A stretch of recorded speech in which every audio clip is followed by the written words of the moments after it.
უცხო სახელმწიფო სამთავრობო ბოლტი და დახვედრის საზეიმო ცერემონია. ფხენიანის აეროპორტში ამ იშვიათი სურათის მიზეზი ჩრდილოეთ კორეაში ჩინეთის სახალხო რესპუბლიკის პრეზიდენტის ვიზიტი გახდა. სი ძინპინი ერთ-ერთ მოკავშირემ საერთაშორისო იზოლაციაში მოქცეულ აზიურ ქვეყანას კიმ ჩენ ინთან შესახვედრად და ეკონომიკური და პოლიტიკური ხელშეკრულებების გასაფორმებლად 7 წლის შემდეგ პირველად ეწვია, თუმცა ლიდერები ერთ-ერთ ბოლოს სექტემბერში პეკინში სამხედრო აღლუმზეც იმყოფებოდნენ.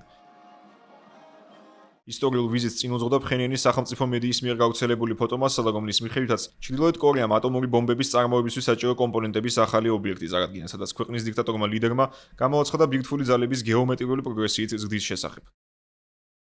სამხრეთ კორეის სამხედროების ცნობით, ჩრდილოეთ კორეის ახალი ბირთვული ობიექტი წარმოადგენს ურანის გასამდიდრებელ საწარმოს, რაც სავარაუდოა დონალდ ტრამპის ადმინისტრაციის პოლიტიკისთვის შეუსაბამო აღმოჩნდება, თუ იქნება გათვალისწინებული ირანის წინააღმდეგ წარმოებული სამხედრო ოპერაცია სწორედ ამ მიზეზის გამო.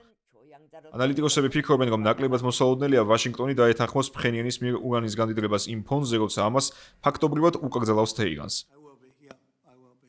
ბოლო წლების განმავლობაში კიმ ჩენ ინმა პრიორიტეტად აქცია ბირთვული შესაძლებლობების განვითარება, რაც დასტურდება ამ მიმართულებით წვნებისა და სამხედრო გამოცდების გახშირებით. ეს ფაქტი შეშფოთებას იწვევს იაპონიასა და სამხრეთ კორეაში. სეული ფხენიანმა სახელმწიფოებრიობის მთავარ მტრად გამოაცხადა.